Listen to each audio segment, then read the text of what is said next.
Entonces yo creo que este tema de Rosa Gutiérrez, más allá de la persona de Rosa Gutiérrez, nos tiene que obligar a reflexionar seriamente sobre que esto no puede seguir así. No puede seguir así. El aparato del Estado peruano no puede seguir manejándose de esta manera. No puede seguir manejándose de esta manera. Y menos aún áreas tan sensibles como la de la salud. Porque quienes pagan las consecuencias de la ineficiencia, de la corrupción, de la improvisación, de la utilización de los cargos públicos para el pago de favores, son los usuarios, que en este caso son pacientes que pagan con su salud y hasta con sus vidas las ineficiencias del sistema.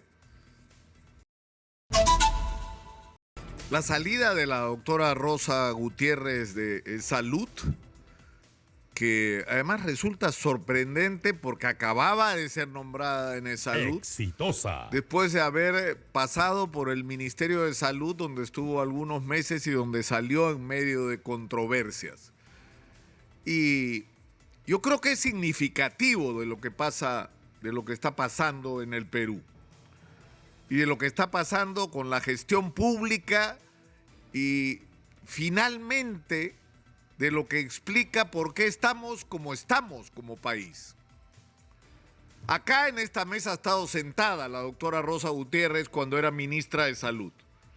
Yo debo ser sincero, pocas veces he escuchado a alguien a cargo de la cartera con una visión tan clara, tan integral, no solamente de lo que estaba pasando en la salud pública, sino sobre todo de lo más importante, de lo que había que hacer para cambiar las cosas. La doctora Rosa Gutiérrez nos dijo acá que había 54 obras de hospitales paralizadas por arbitrajes y por juicios, y que había pendiente en el Congreso de la República una decisión legislativa que permitiera que los hospitales, sobre todo aquellos que prácticamente estaban terminados, se pusieran al servicio de los pacientes y que paralelamente y por otro carril se resolvieran los problemas de quién le debía a quién. Si el Estado a los proveedores o los proveedores al Estado, pero que esto no podía seguir significando que esos hospitales siguieran parados en algunos casos por años de años. Aparentemente eso irritó a alguna gente. La ministra dijo también acá que no era posible que, habiéndose tomado decisiones sobre la asignación de presupuestos, se demorara tanto tiempo en la transferencia de recursos a las regiones para que pudieran hacer lo que tenían que hacer, y le transfirió la mayor parte de recursos en febrero, no en noviembre como ocurre en este país, en febrero. Y puso el dedo en la llaga sobre un problema muy serio. En el Perú falta mucho dinero para invertir en la salud pública. Es decir, no solamente falta infraestructura, falta dramáticamente equipamiento, faltan insumos, faltan medicamentos, pero sobre todo faltan profesionales de la salud. Médicos, enfermeras, tecnólogos, porque te llega a ocurrir que abres un centro de salud, un hospital y no tienes personal para que atienda porque no te has preocupado por eso. Y puso el acento la doctora Rosa Gutiérrez sobre que no solo teníamos un problema de falta de recursos, sino que había además un gravísimo problema de gestión, que los recursos que tenías en la mano los gastabas muy mal o no los gastabas o estaban atravesados por la corrupción, porque en el Perú prácticamente no hay contrato, no hay licitación que no esté manchada por la corrupción y por las comisiones ilegales. Y que eso es lo que explica mucho de la ineficiencia de la que estamos viviendo. Pero que en el trasfondo de este asunto hay un problema gravísimo, que es la falta de meritocracia. Que quien dirige las instituciones en todos los niveles, incluyendo la salud pública, No ha pasado por el filtro de la meritocracia para lograr estar ahí, no solo por su honestidad, sino por su capacidad técnica para el ejercicio de la función. Y eso incomodó. Entonces, la señora tuvo que salir de ministra, porque además le echaron la culpa del dengue. O sea, ella tenía la culpa de la epidemia del dengue, que cometió errores, que tenía un estilo, digamos, poco cuidadoso en sus modales para relacionarse, seguramente, pero que puso el dedo en la llaga, Y eso molestó y incomodó a mucha gente. Bueno, la señora llega a Salud y por su propia declaración, en 48 horas ya tenía denuncias de 3 casos de corrupción.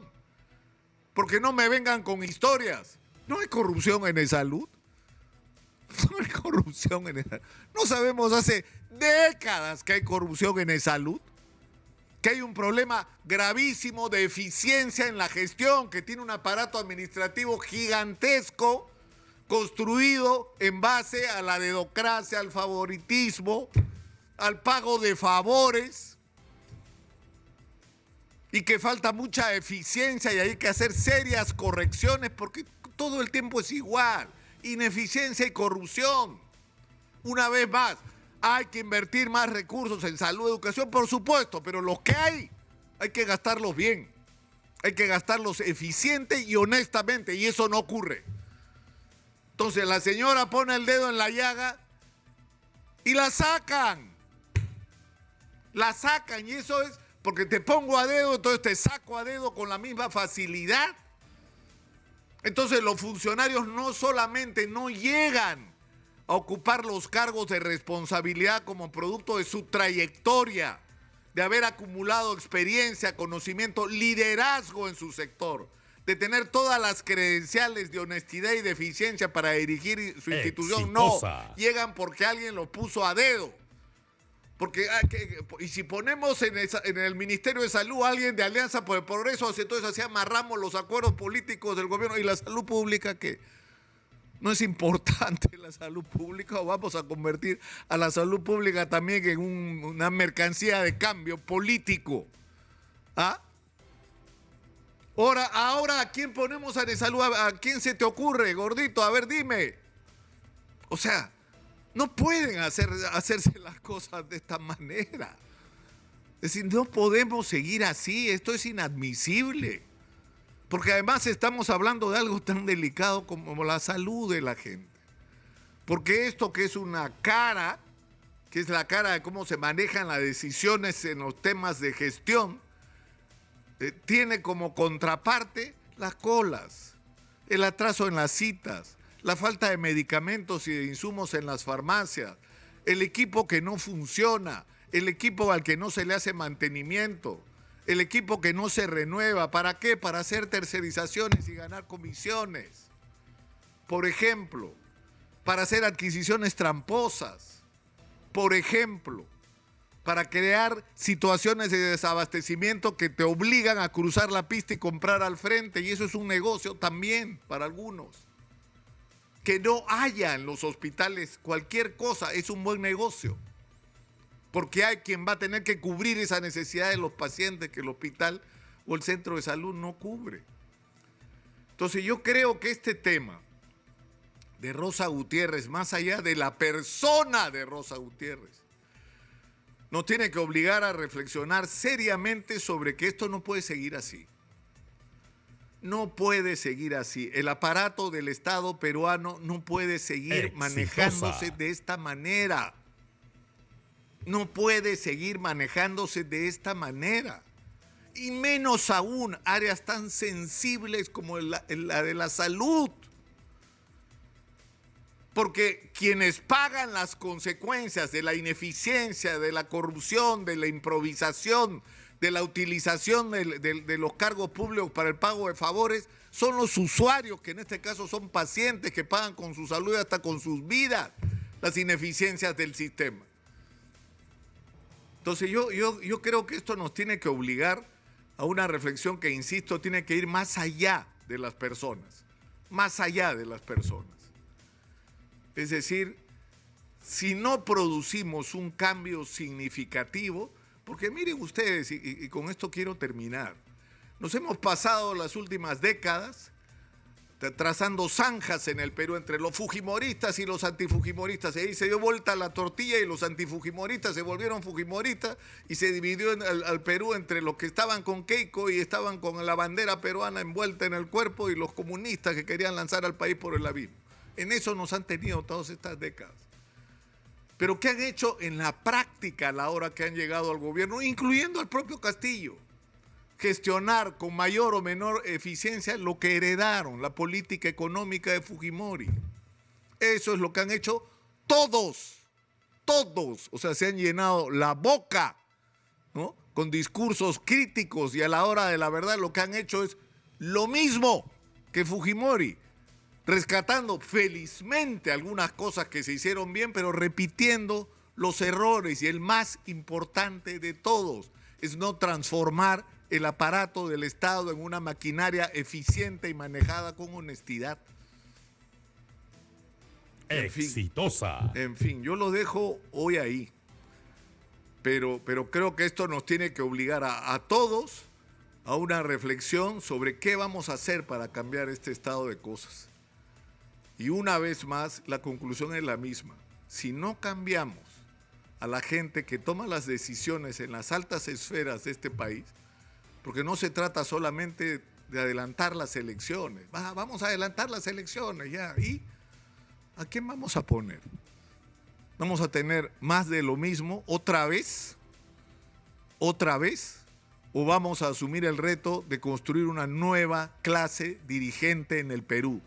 Que no será ni de izquierda ni de derecha, porque la gente está harta de la polarización. Que tendría que ser gente comprometida con lo que hay que hacer en el Perú, con resolver los problemas que agobian a los ciudadanos y que no necesito decírselos porque ustedes los conocen, pero que sobre todo sepa aprovechar las extraordinarias oportunidades que tenemos en las manos para cambiar la vida de todos los peruanos y ser en un plazo supersónico un país del primer mundo. En fin. Soy Nicolás Lucar, esto es Hablemos Claro, estamos en Exitosa, la voz que integra al Perú, 95.5 de la FM en Lima. Hablemos Claro.